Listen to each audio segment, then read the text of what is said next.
Assalamualaikum warahmatullahi wabarakatuh.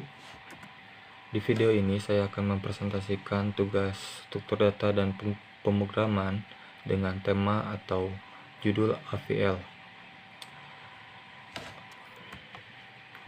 Untuk pendahuluan, AVL diberi nama sesuai dengan nama penemunya, yaitu Adelson, Velsky, dan Landis.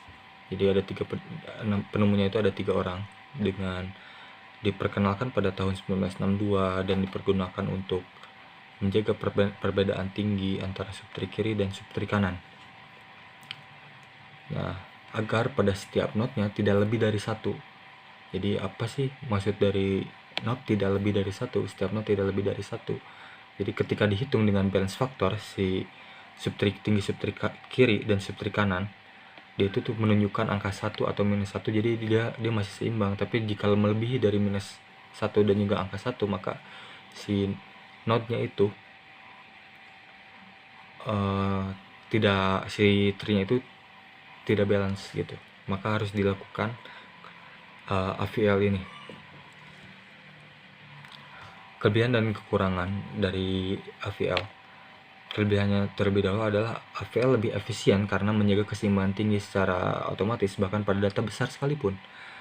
AVL dalam pengoperasiannya pada penyisipan maupun penghapusan lebih efisien karena tidak mengganggu proses pencarian dan juga memiliki performa yang konsisten.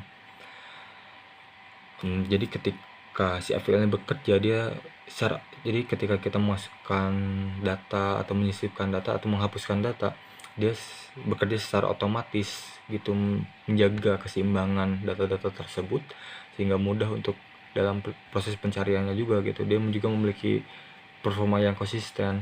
Jadi ketika kita memasukkan data, menyisipkan data atau menghapuskan data, dia itu tidak mengganggu proses pencarian gitu. Jadi dalam satu waktu kita bisa melakukan proses pencarian maupun penyisipan maupun penghapusan juga gitu.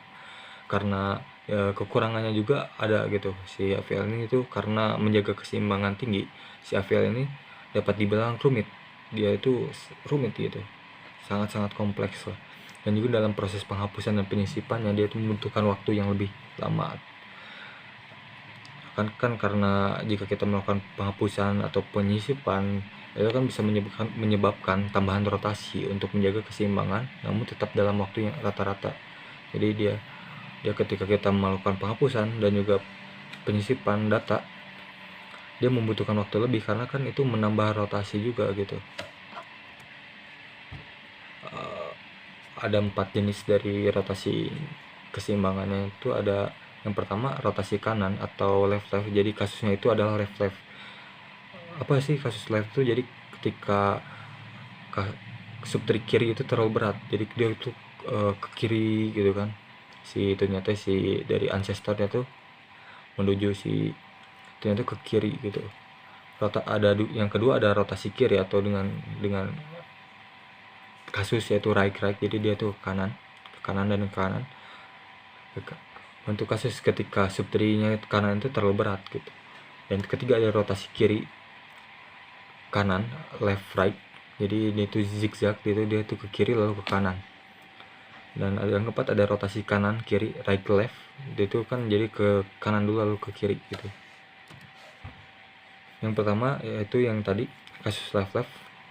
Ini ada kodenya gitu, if balance lebih dari 1 dengan key atau key itu kurang dari not left key, jadi si subtri kirinya lebih dari key-nya itu, maka harus melakukan rotasi ke kanan. If balance kurang dari minus 1, jadi ketika si balance kurang dari minus 1 dan juga key-nya itu lebih dari not right key atau jadi dia harus melakukan return left rotate. Dan juga kasusnya seperti ini, gambarnya juga seperti ini. Ya, bisa dibaca juga untuk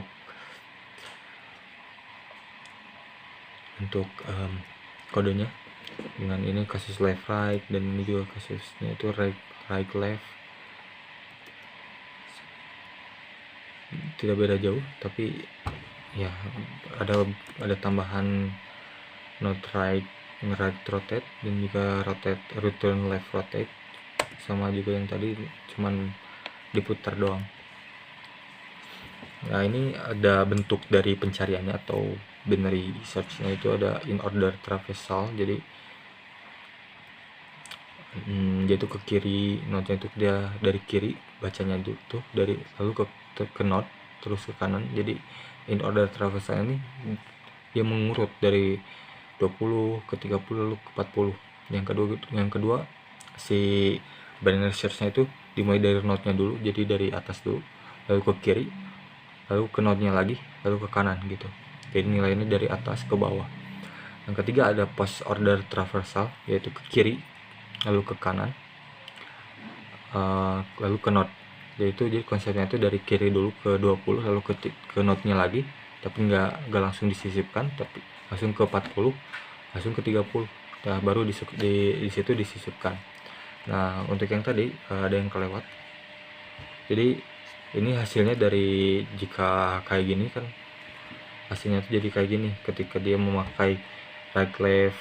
Jadi dia itu kan dari 20 dia ngerotet ke kanan, ke bagian kanan, dia menyesuaikan dulu ke kanan, lalu dia nge-left rotate leftnya itu dari si nilai 40 ini dia ke left, dia pindah sehingga si 30 menjadi node-nya, menjadi tengah-tengahnya